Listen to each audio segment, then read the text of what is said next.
देवप्रयाग के जखनी गांव में देर रात एक मकान के आंगन में गुलदार आ जाने से हड़कंप मच गया। इस तरह की घटनाएं क्षेत्र में पहले भी सामने आ चुकी हैं। स्थानीय लोगों ने गुलदार को अपने फोन से कैमरे में कैद कर लिया। ग्रामीणों का कहना है कि लगातार वन विभाग को सूचित करने के बाद भी कोई कार्रवाई नहीं हो पाई। तिरावत ग्राम जाखनी से बोल रही हूँ। मैं आपको कल रात कैप्चर किया हुआ बाघ की खबर दूंगी। ये वो छत है जहाँ हमने कल रात 12:30 बजे बाघ देखा और मेरे राहुल भैया द्वारा वीडियो में कवर किया गया। और मैं आपको ये बताना चाहूँगी कि हम लोगों ने बहुत सुना कि इधर बाघ दिख रहा है, ग्राम जाखनी में बाघ दिख रहा है। तो हम लोगों ने ये शिकायत फॉरेस्ट डिपार्टमेंट में की, तो फॉरेस्ट डिपार्टमेंट वालों ने हमें ये दिलासा दिया कि ये वो बाघ नहीं है जो आदमखोर हमला करेगा, बल्कि आप लोग सुरक्षित रहो और अपने हाथ पे रहो। तो आप लोग बताओ कि कल की डेट में मेरी फैमिली या किसी को कुछ होता है तो इसका जिम्मेदार कौन होगा, ये बताओ। और मैं फॉरेस्ट डिपार्टमेंट से निवेदन करूंगी कि वो लोग यहाँ पे आके कार्रवाई करें और यहाँ पे सुरक्षा का कुछ प्रदान करें। इसलिए आप सभी से यही कहना चाहूँगी कि प्लीज़ कि फॉरेस्ट डिपार्टमेंट वाले ऐसा दिलासा ना दे, इसलिए आप यहाँ पे आइए और कार्रवाई करें। नैनीताल जिले के दूरस्थ क्षेत्रों में बरसात ने लोगों की मुश्किलें बढ़ा दी हैं। बरसात के चलते बेताल घाट के तहसील में उफनती कोसी नदी को पार कर रोजमर्रा की जरूरतों को पूरा करने के लिए स्थानीय लोगों को जान जोखिम में डालनी पड़ रही है। रोपा गांव के लोग सालों से पुल बनाने की मांग कर रहे हैं, लेकिन पुल की मांग अभी तक पूरी नहीं हो पाई। लिहाजा लोगों को अपनी जान हथेली पर रखकर नदी की तेज धाराओं को पार करना पड़ रहा है। अगर देखा जाए तो इसलिए कहा जा रहा है कि वो रास्ता खराब है और जाने का भी कोई रास्ता नहीं है, तो इसलिए हमको रिक्शे में ये कोसी पार करनी पड़ रही है और कोई रास्ता भी नहीं है और ना ही पुल है ना सड़क है, कोई दूसरा मार्ग भी नहीं है। तो इसलिए हमको इतना रिक्शा लेके कोसी पार करना पड़ रहा है और सरकार से गुजारिश की है कि पुल या सड़क जो भी दोनों में से दे दे। जौनपुर ब्लॉक मुख्यालय थतूड़ के पर्यटक स्थल देवलसारी में हरेला अभियान चलाया गया। इस अवसर पर मुख्य अतिथि के रूप में वन पंचायत सलाहकार परिषद राज्य मंत्री वीरेंद्र सिंह बिष्ट पहुंचे। उन्होंने पर्यटन स्थल देवलसारी में चुल्लू, खुमानी आदि फलदार प्रजाति के पौधों का रोपण किया। उन्होंने कहा कि हमारे पहाड़ों में जंगलों के किनारे जो भी गाँव हैं वो सभी वनों पर आश्रित हैं और वन उन लोगों पर आश्रित हैं। इसीलिए वनों की देखभाल करने में वन सरपंच और वन विभाग का महत्वपूर्ण योगदान होता है। हमारे जो जंगलों के किनारे जो गांव हैं वो गांव के लोग वनों पर आश्रित हैं और वन उन लोगों पर आश्रित हैं। हमारे जो वन हैं और वनों को देखने वाले जो लोग हैं वन सरपंच हैं और हमारा जो वन विभाग है ये मिलकर जंगलों का संरक्षण और संवर्धन करता है और दोनों बेहतर तरीके से काम भी कर रहे हैं। वन पंचायतों में जिस तरीके से विकास होना चाहिए था राज्य बनने के बाद, वो उस तरीके से विकास नहीं देखा जा रहा है। निश्चित रूप से हमारे वन पंचायत सरपंचों में निराशा है। हम उनके अंदर उत्साह पैदा करने के लिए आए हैं, जोश भरने के लिए आए हैं और विश्वास दिलाने के लिए आए हैं कि माननीय मुख्यमंत्री त्रिवेंद्र सिंह रावत जी ने आपके लिए विकास योजनाएं भविष्य में निर्धारित की हैं और हमारे वन पंचायतों के माध्यम से ही हमारे गांवों का पलायन रुक सकता है। इसलिए वन पंचायतों में अब हम ध्यान देने वाले हैं और माननीय मुख्यमंत्री जी लगातार समीक्षा भी कर रहे हैं। हम निश्चित रूप से अपने वन पंचायत के लोगों को आत्मनिर्भर बनाएंगे। उनको जो फसलों का नुकसान जंगली जानवरों से हो रहा है उसके बचाव के भी हम उपयोग तैयार कर रहे हैं और एक बृहद योजना हम भविष्य में लाने वाले हैं।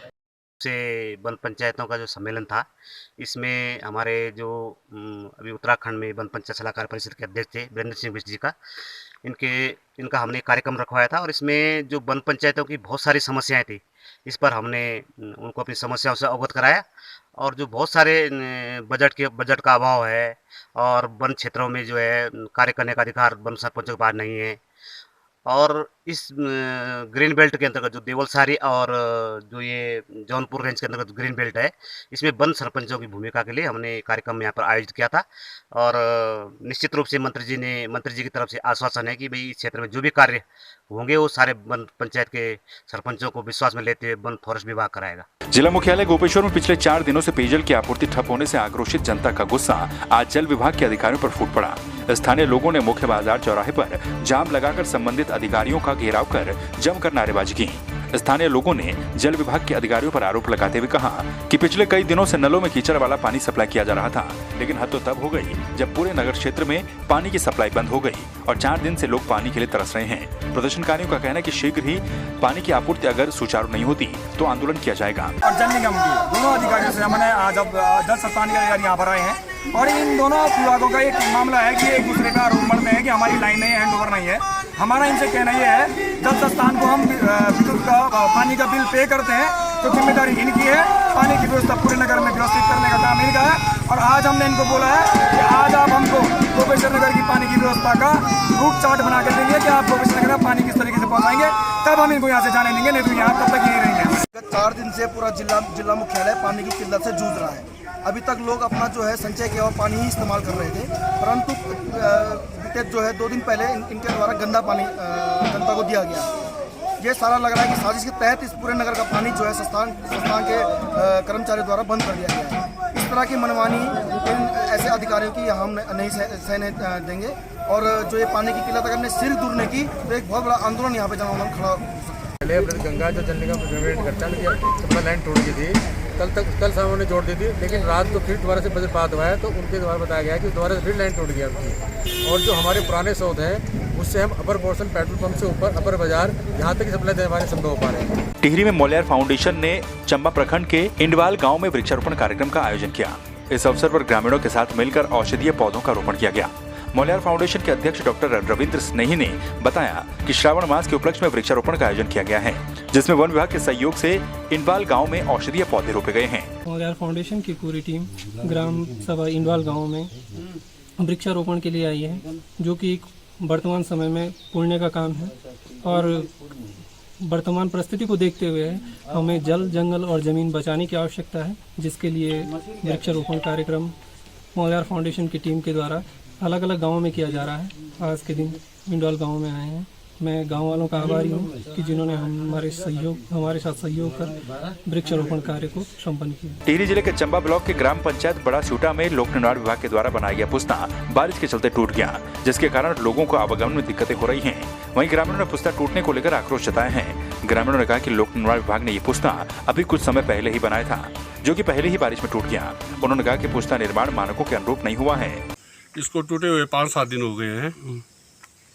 ये विभाग की लापरवाही है। आवागमन में यहाँ पे परेशानी हो रही है।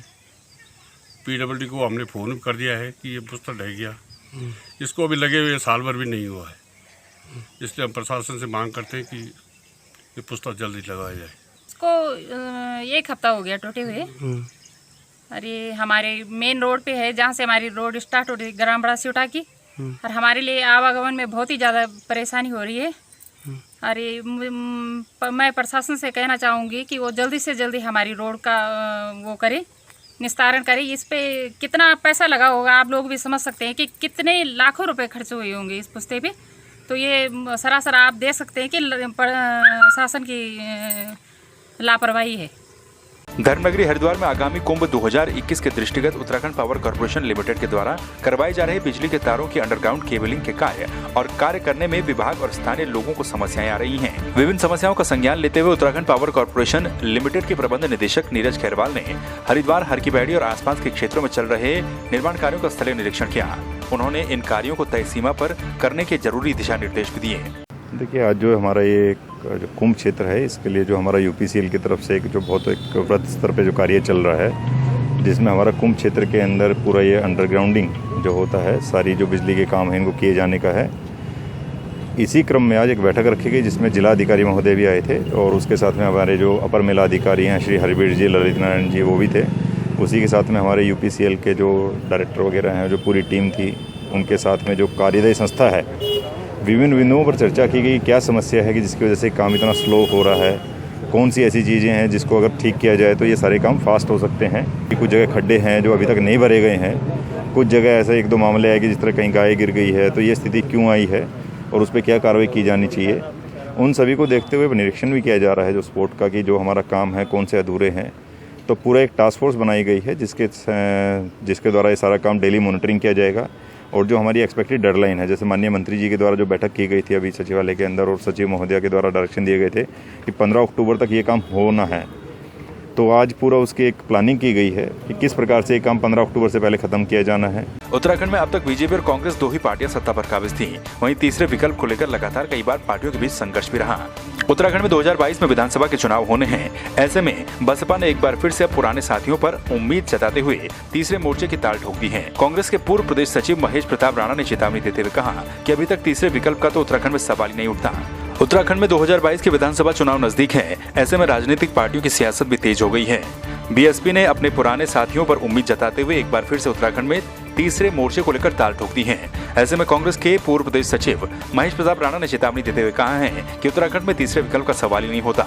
जनता के पास विकल्प के रूप में सिर्फ और सिर्फ कांग्रेस ही है। जहाँ तक कांग्रेस की बात की जाए, आज देश के सामने कांग्रेस पार्टी ही विकल्प है, क्योंकि कांग्रेस पार्टी ने इस देश के अंदर 56-57 साल सत्ता चलाने का काम किया। उस 56-57 साल में सबसे बड़ी जो खूबी रही है, जो आज शेड्यूल कास्ट भटक रहा है, दर दर मारा फिर रहा है, वो कांग्रेस पार्टी के समय में नहीं रहा। क्योंकि कांग्रेस पार्टी के समय में सबसे बड़ी बात जो है, लोकतंत्र जिंदा रहा, संविधान जिंदा रहा और आरक्षण जिंदा रहा। आज सत्ता को, कांग्रेस पार्टी को सत्ता से हटा करके अगर इस देश में कहीं नुकसान हुआ तो सबसे ज़्यादा शेड्यूल कास्ट को नुकसान हुआ, क्योंकि कांग्रेस पार्टी के समय में शेड्यूल कास्ट के लोगों को बहुत भारी संख्या में नौकरियां मिली संविधान के बदौलत। संविधान जिंदा रहा। आज इन्होंने संविधान को ख़त्म करने का काम किया और जो संवैधानिक तौर पर नौकरियां मिलती थी, वो नौकरियां आज जितने भी तमाम सरकारी डिपार्टमेंट थे, उनका प्राइवेट सेक्टर में निजीकरण करके आरक्षण को ख़त्म करने का काम किया। मैं सभी क्षेत्रवासियों को 15 अगस्त की बहुत बहुत आपने प्रश्न किया है तीसरा विकल्प। निश्चित तौर पर आज मैं पहले प्रदेश की ही बात करूंगा, देश की बात नहीं करूंगा। निश्चित तौर पे प्रदेश पे सिर्फ आज केवल एक ही विकल्प है, कांग्रेस। जिस तरह से मौजूदा सरकार ने, चाहे आर्थिक नीति हो, चाहे व्यापारिक नीति हो, चाहे कोरोना से लड़ने के त्रासदी के अंदर इनका कर्म हो, इन्होंने निश्चित तौर पर उस पर पूरी तरह से फेल हुए हैं।